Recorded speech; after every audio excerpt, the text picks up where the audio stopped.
El neorrealismo, corriente o escuela cinematográfica, un fenómeno único en la historia del cine europeo. Hoy día vamos a conocer su historia, su desarrollo y su virtual desaparición, o probablemente cómo muta en otro género cinematográfico. Sean bienvenidas y bienvenidos a otro programa de Desde la Pantalla.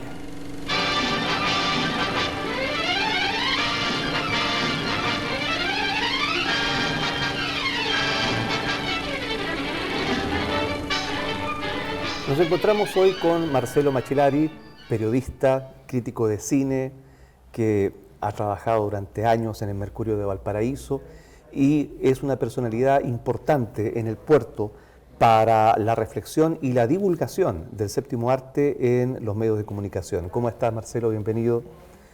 Muchas gracias, Jaime, por la invitación para hablar de cine, que es lo que más me apasiona, y en este caso del neorrealismo italiano, que es un movimiento cinematográfico tan importante y que tuvo una influencia que todavía se siente en algunas cinematografías, así que vamos a ver escenas de grandes clásicos que se convirtieron en grandes clásicos del cine y eso, y una otra manera de mirar la realidad, eso de sacar las cámaras de los estudios y llevarlo a la calle y darle voz a la gente común. Eso fue en ese momento algo muy, muy innovador, entonces muy interesante de ver su génesis, su desarrollo, después su mutación, como decías tú. Ahora, ¿por qué se habla de neorrealismo italiano y no de neorrealismo húngaro, checoslovaco, polaco o soviético? ¿Por qué es esencialmente italiano? Bueno, porque se dio en un momento histórico, bueno, no algo espontáneo, sino que algo que viene. Si uno quisiera encontrar antecedentes del neorrealismo, habría que remontarse a los rusos, por ejemplo, al realismo ruso, el montaje que también le dio voz a personajes comunes, al realismo francés.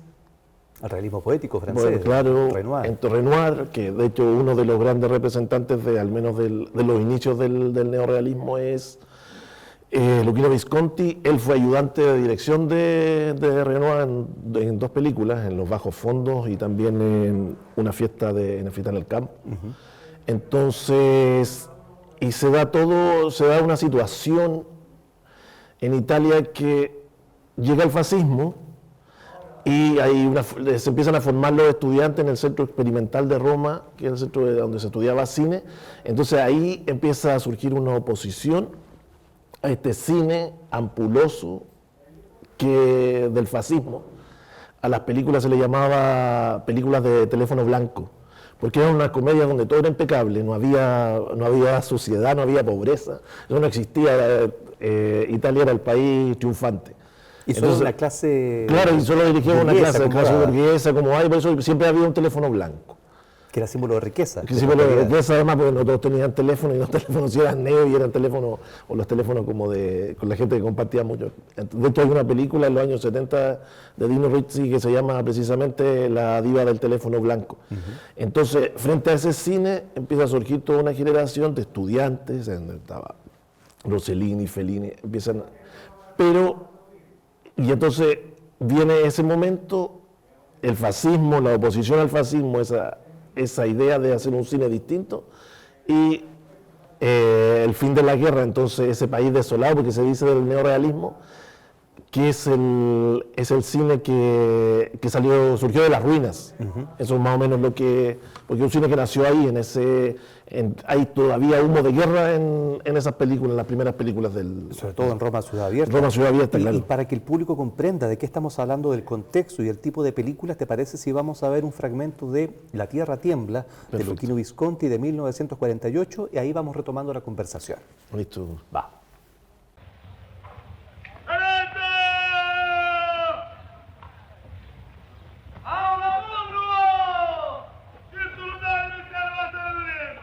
Bueno, La Tierra Tiembla es el primer episodio de una trilogía que iba a filmar Visconti. De hecho, se llama El episodio del mar.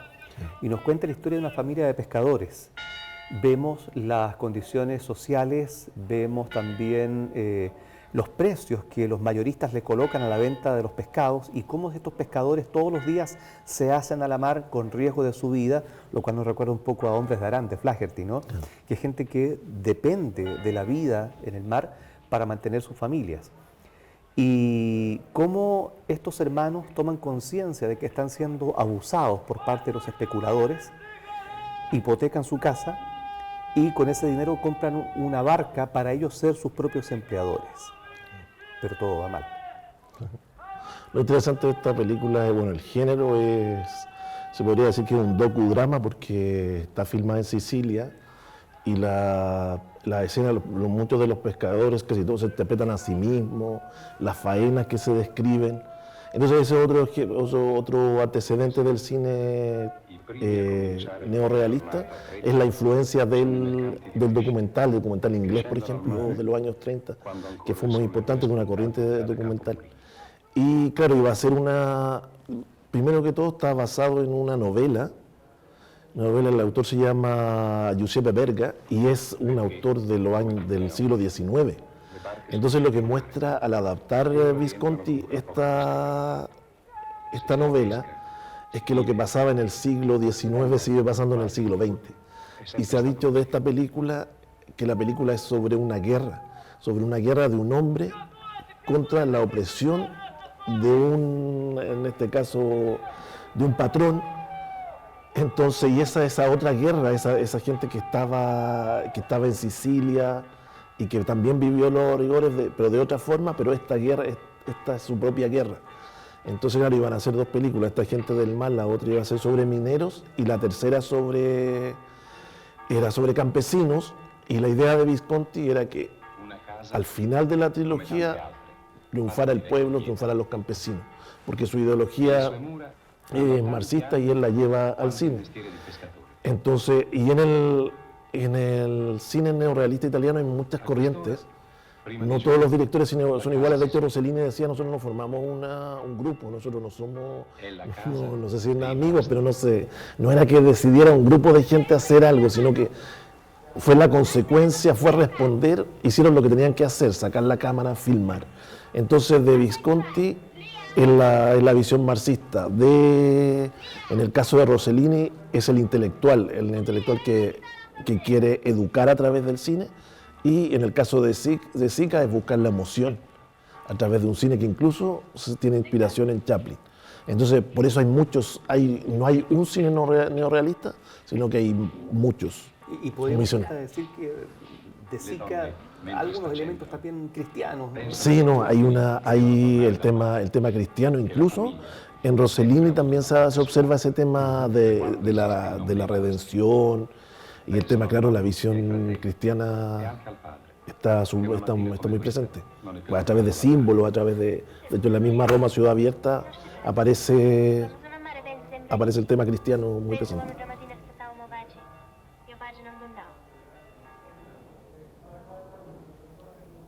En este clip que acabamos de ver, vamos comprendiendo aún más lo que significa el neorrealismo, es decir, filmar en locaciones, filmar con la gente que vive en esos lugares, sobre todo en este caso de Sicilia, que no hablan el idioma italiano oficial, sí, y hasta cierto punto están segregados del resto del país. La condición social y también la pobreza producto de la depresión económica postguerra.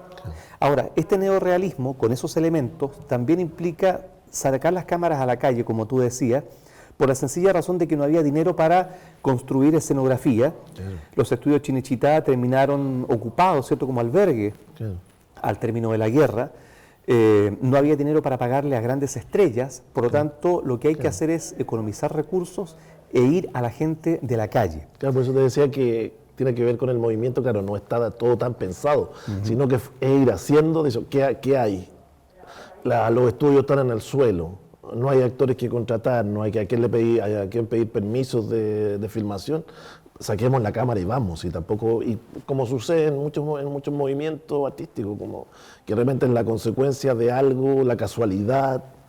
De hecho, Rossellini hacía películas fascistas antes de dirigir Roma Ciudad Abierta, y era porque era el trabajo y le permitió a él conocer el oficio cinematográfico y pulirse en el rodaje de esos documentales, como La nave blanca, que son exaltaciones. Claro. Pero si uno las mira, son películas que visualmente se nota que hay un artista interesante ahí, y después lo que hace él, apenas tiene la oportunidad, es dirigir una película abiertamente opositora al régimen fascista. Entonces, claro, es consecuencia de que no había estudios, no había actores, los actores muchos habrían huido, no podían trabajar. Y lo que tú mencionas de este movimiento previo, ¿no?, de documentalistas, los caligrafistas, claro, son la escuela que va a preparar a estos cineastas para el siguiente paso. Humberto Barbaro, cierto crítico italiano de cine, él le coloca este nombre de neorrealismo en contraposición a estas películas históricas, grandilocuentes, comedias sofisticadas que promovían esta Italia imperial, fascista, ¿no?, mussoliniana. Y también hay dos cineastas que se arrogan la invención, también quizás involuntaria, de un modelo de producción neorrealista.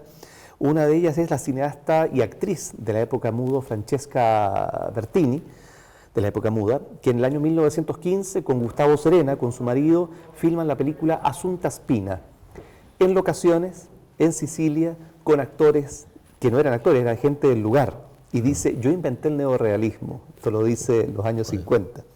Y por otro lado, el mismo Jean Renoir, de quien ya hemos hablado, con la película Tony, de 1935, filmada en la frontera entre Francia y España, nos muestra la historia de un crimen, también con la gente que presenció y que fue testigo de esa situación.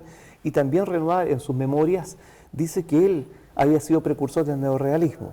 Lo cierto es que, a pesar de no tener una organización estratificada entre estos cineastas, ni vínculos entre ellos, las temáticas y la forma de abordar, la forma de hacer cine, y ya que hablaste de Roma Ciudad Abierta, vamos a ver unos fragmentos de esta película que es la quintesencia, porque es un film filmado durante la guerra. Impactante además las escenas, muchas de las escenas.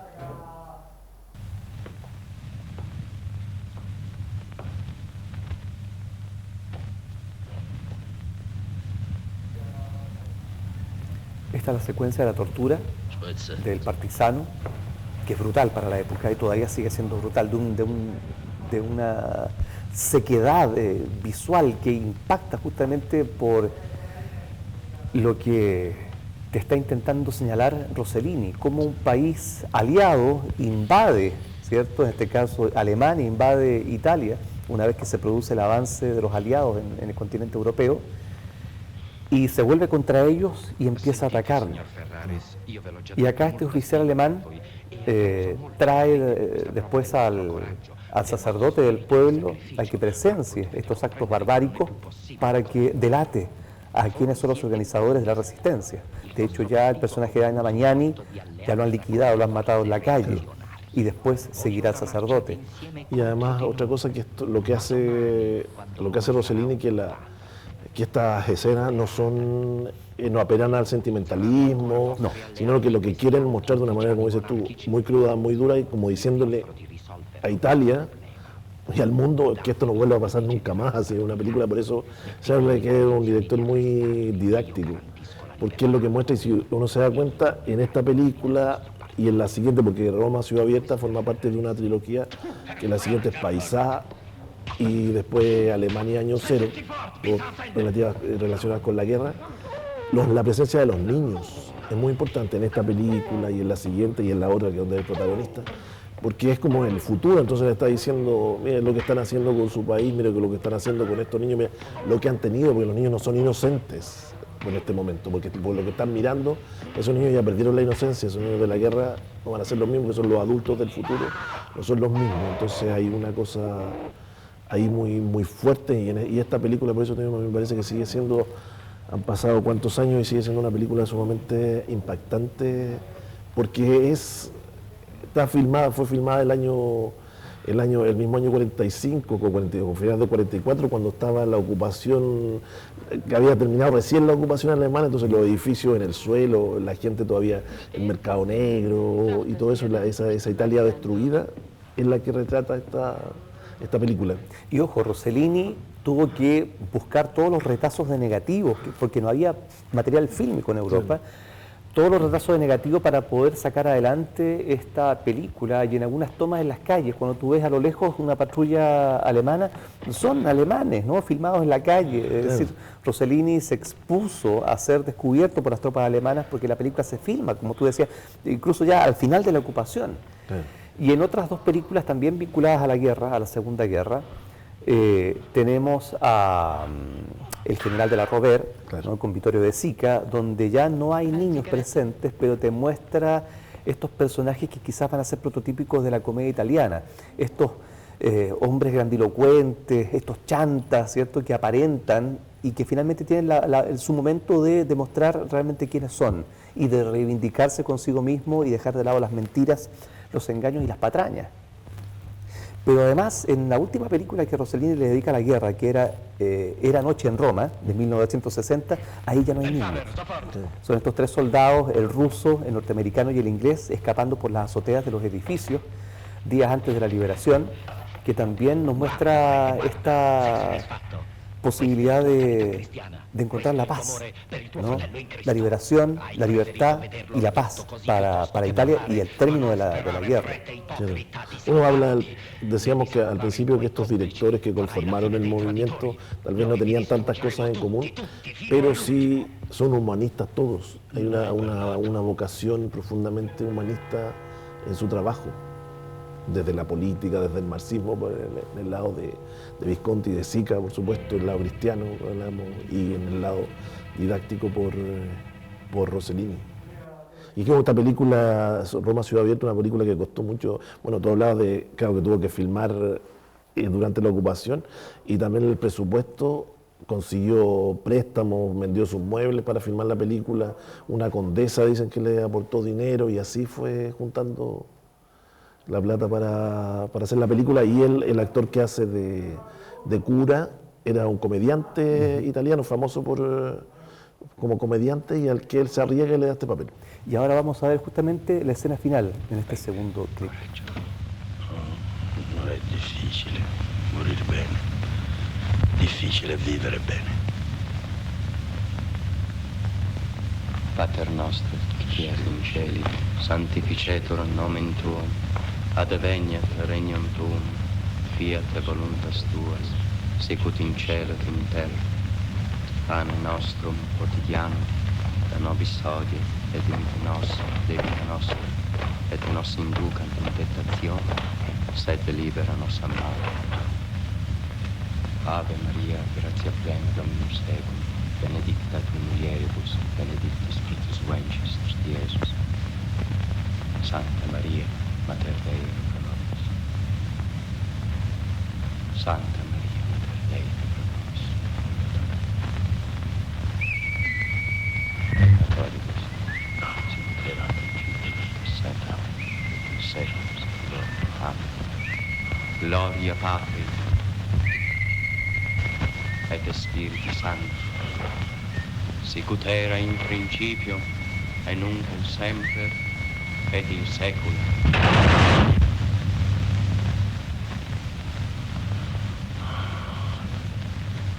Feuer! Dio, perdona. Feuer! Loro. Mach Schluss!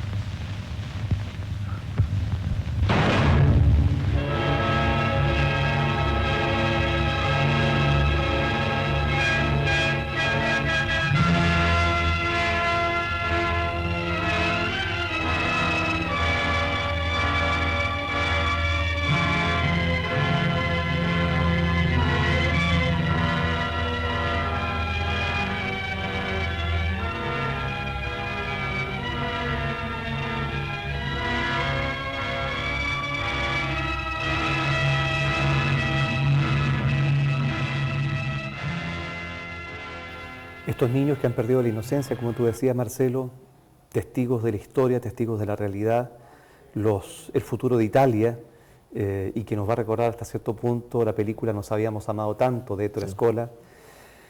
Un heredero película heredera del neorrealismo y elemento. Exactamente, y es un homenaje a De Sica y la Milla Fellini que aparece en la película. Pero es imposible no emocionarse con esta escena final por la situación, por el montaje, por la música, que nos muestra este nivel de brutalidad a la cual puede llegar el ser humano, y que la verdad, el ser humano no ha aprendido nada de esto. Estamos viendo el caso de Rusia y Ucrania, esperábamos que no hubiesen más guerras, pero parece que no aprendemos, es parte nuestra.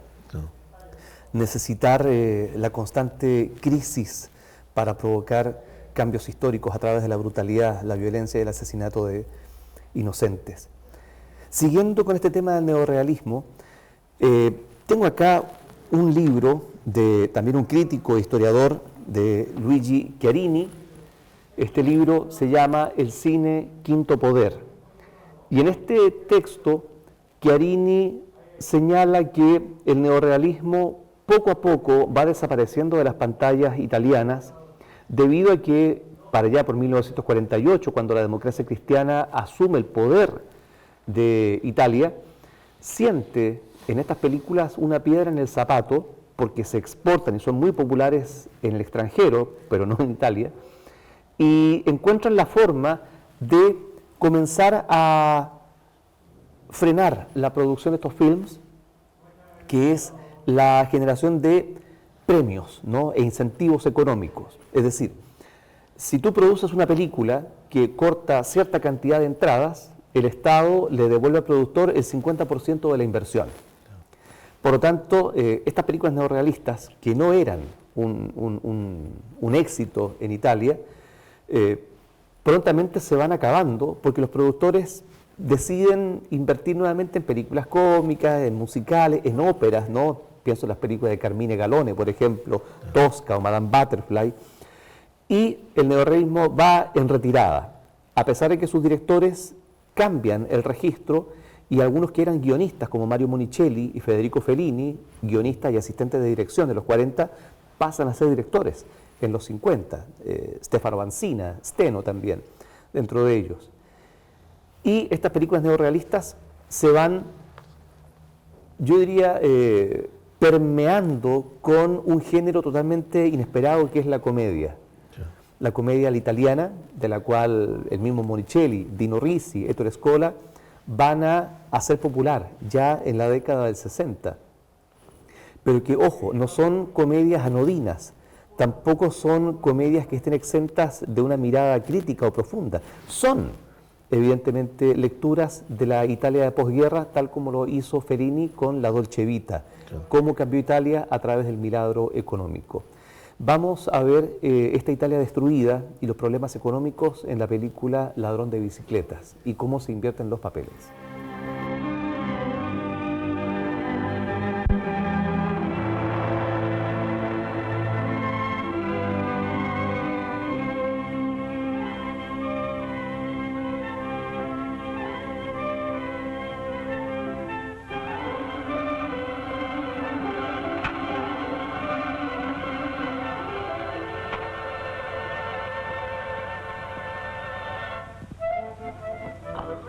Prima gli dai una mano di colla, così.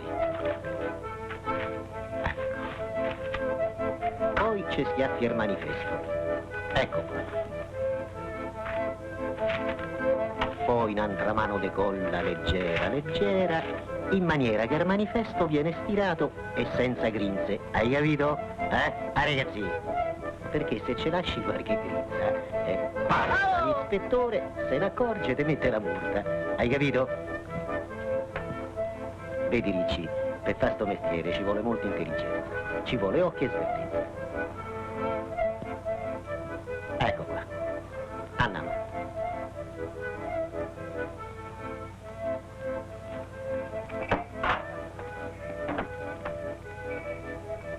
Se vede Marie, te saluto. Grazie. Ciao. Buongiorno.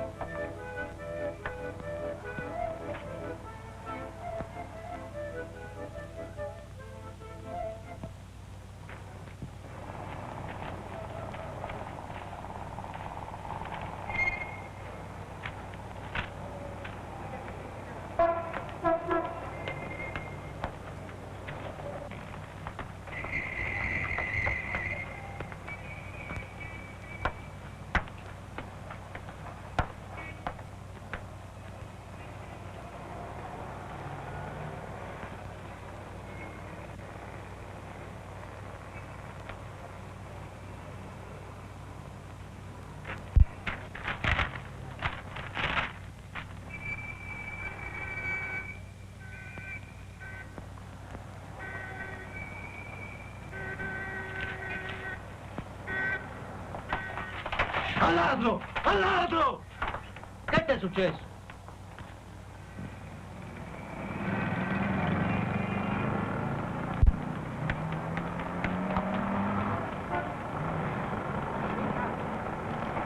Monta, monta! Vai appresso, corri! Corri, dai! Corri! Avverti il turno, l'ho visto io! Corri!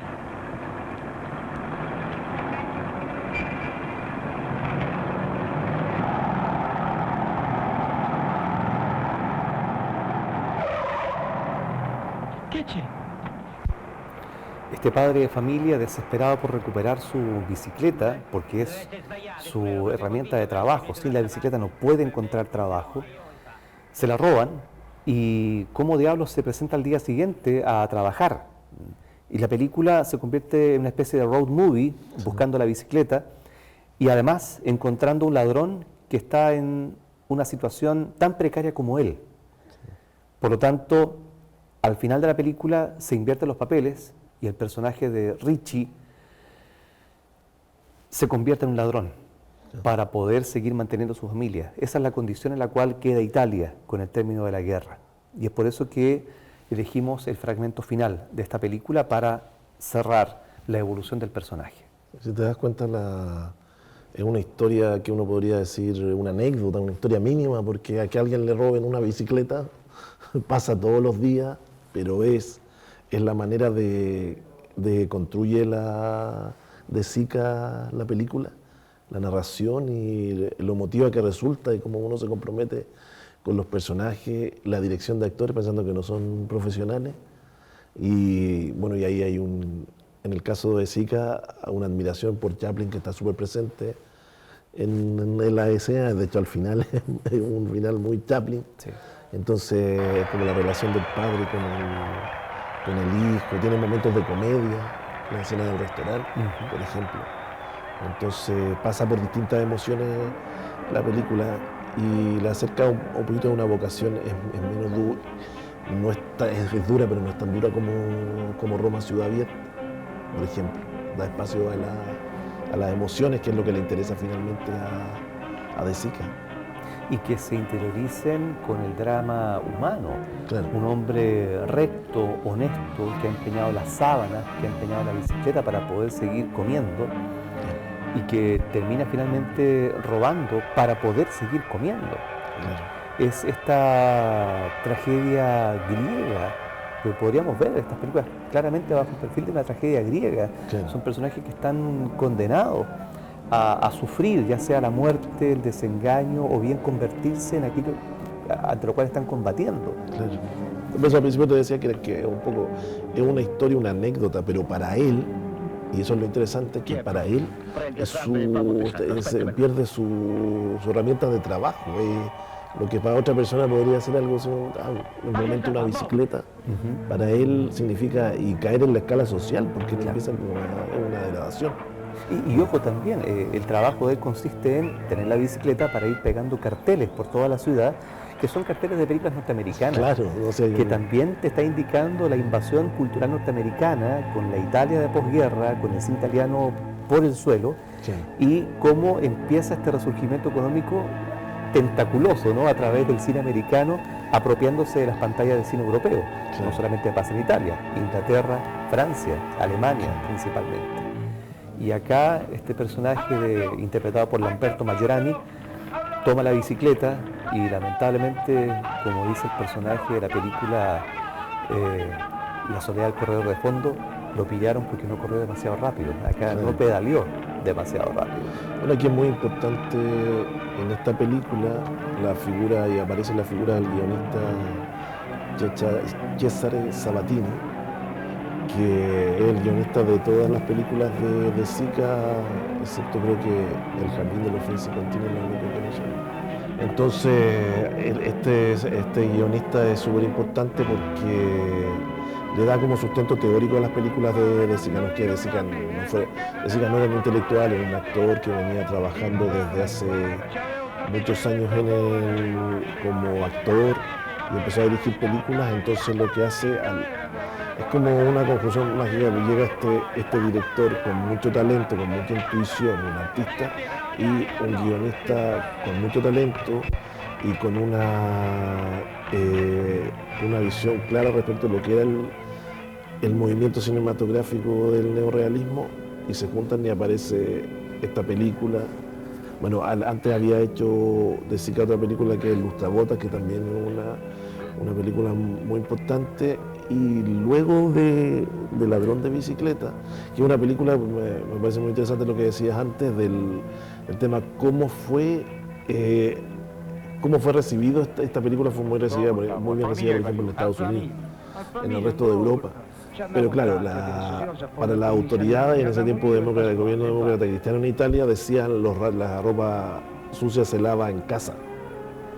Entonces, porque no querían mostrar, ellos lo que estaban mostrando, querían mostrar en la Italia que estaba resurgiendo, el turismo, la belleza de sus paisajes, y entonces esto era como un golpe a esa propaganda sobre el país. Entonces, por eso no era una película que tuviera mucho éxito de público, pero sí afuera, que empezaron a tener muchos admiradores en Estados Unidos y en el resto de Europa. Y luego de esto continuó en el neorrealismo de Sica, hace Milagro en Milán, que también niños como protagonista, y una película que mezcla la comedia y también como la magia, porque una película con elementos fantásticos, y hasta llegar a Umberto D, que se dice que es el sumum del neorrealismo italiano, porque dice que la historia más grande, mínima, más grande jamás contada, porque un anciano y cómo va desapareciendo en el fondo. Como un anciano y su perro. Un anciano y su perro, y cómo este anciano va desapareciendo y ya no deja de, y puede ser la peor muerte, como que no le importa a nadie. Entonces, yo creo que esas tres películas, Milagro en Milán y Umberto D, lo más importante que hizo De Sica en su historia, si bien después hizo algunas buenas películas, pero nunca volvió a alcanzar la altura y el nivel de estas películas. Por supuesto. De hecho, en Milagro en Milán, para aquellos que no lo han visto, estos pobres que ocupan un terreno que no tiene valor, pero una vez que se enteran de que hay cierta intención especulativa en el terreno, los echan con los bulldozers, rompen sus casitas que han armado ahí de latones, de madera, y no tienen dónde vivir. Y finalmente todos estos espíritus de los pobres que están en el cielo bajan, los toman de las manos y se los llevan. Es decir, lo que está diciendo De Sica, que los pobres no tienen lugar. Claro, ¿a dónde van los pobres? Después Lo único que les espera es morirse, es irse al cielo. Ese es el final de la película, que, claro, entre mágico, realismo mágico, ¿no? Un final inesperado para esa película también bastante amarga. Y ahora tú tienes un libro ahí sobre Cesare Sabatini. Sí, este libro, las influencias de Cesare Sabatini en el cine chileno, el guionista del cual hablábamos. Y claro, porque nosotros ubicamos este movimiento en Italia, en Europa, pero este movimiento tuvo mucha influencia, incluso tuvo influencia se dice que en los estudios en Hollywood tuvo influencia, porque después de ver esto, ya todas las películas que estaban filmadas, por ejemplo, en estudio, la gente empezó a decir, oye, pero bueno, si esto no se ve raro, entonces como que por lo menos empezaron a salir más, empezaron el tipo de actuación también empezó a cambiar. De hecho, Pánico en las calles, de Elia Kazan, claro, con Jack Palance y Richard Widmark, está filmada en locaciones. Claro, empiezan a filmar en locaciones y todo. Y se dice que todo el cine que se hace en el tercer mundo de alguna manera es neorrealista, porque no hay los recursos, no hay estudios, no hay un sistema, hay veces los actores no son profesionales. Entonces todo eso, y acá en Chile, se siente y se sintió, por ejemplo, en el cine de la influencia de Sabatini y de Sica, por ejemplo, en Aldo Francia y Valparaíso, mi amor, es una película neorrealista, partiendo porque creo que tiene un par de actores profesionales, el resto son gente que encontró en las calles, están filmadas, y la película terriblemente, han pasado no sé cuántos 50 años y uno ve y hay lugares que se ven igual y la pobreza está igual. Exacto. Entonces lo que hizo él, claro, no era un documental, pero finalmente terminan teniendo vocación documental porque es registrar lo que está pasando. Con la situación social, económica y política de América Latina en la década del 60, se habla de un nuevo cine latinoamericano. Claro. Y está el cine cubano, el cine argentino, brasileño, boliviano, chileno, Sí. que toman estas técnicas, toman la forma de narrar, e incluso son películas tributarias, ¿no? Directamente de esta forma de hacer cine. Estoy pensando en películas de Leonardo Fabio, Crónica de un niño solo, también El Chacal de Nahuel Toro, Sí. ¿cierto? Tres Memorias Tristes Tigres también tiene claro, elementos. Memorias del Subdesarrollo, en el caso de Tomás Gutiérrez Alea en Cuba. Claro. Y el neorrealismo no muere, o sea, muta en Italia en la comedia y acá en Sudamérica, en los países tercermundistas, se convierte en un cine social. Veamos una película ya bastante terminando la década del 40, con la maravillosa Silvana Mangano en Arroz Amargo de Giuseppe De Santis. Ciao, andiamo! Ma sì, andiamo.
Ehi, cosa fai qua? Guarda, le clandestine sono venute lo stesso. Ma si vede che le voglia di lavorare gratis. Nemo. Adesso dipende da voi. Dovete darci sotto, rompervi la schiena se fate bisogno, ma fare il doppio più svelte delle altre. Quando vedranno quello che sapete fare, nessuno penserà più di mandarvi via. Adesso andene, buggeve. Devo. Ehi,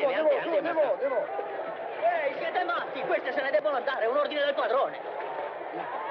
Non aver paura, sta a vedere, dopo mi ringrazierai. No, le nostre fanno molto più lavoro e molto più in fretta. In fondo è un vantaggio anche per voi, che finirà che le vostre si terranno al passo delle nostre. E farete un figurone. Si risparmia tempo e denaro. È chiaro? La pianta resta morta! Forza, Caplù! E non bianco voi altri, indoma! Ma tenete bene le distanze! Non vi lasciate in quel modo, su! Non perdiamo tempo!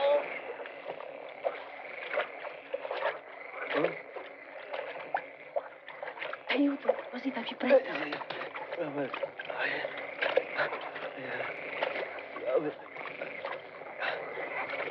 Bianchetti! Non così rado! Forza Managù! Un altro più in fretta! Guarda le clandestine dove sono arrivate. Non ce la faccio più a tenere questo passo. Para aquellos que son afectos al canal el Discovery Home and Health, esta actriz que vimos ahí, Silvana Mangano, es la abuela de Giada de Laurentiis, ¿no? La reina de la cocina mediterránea italiana. Bueno, anécdota Fue aparte. Miss Roma 1945. Exactamente. Llegó de la... Casada con Dino de Laurentiis, el gran productor italiano.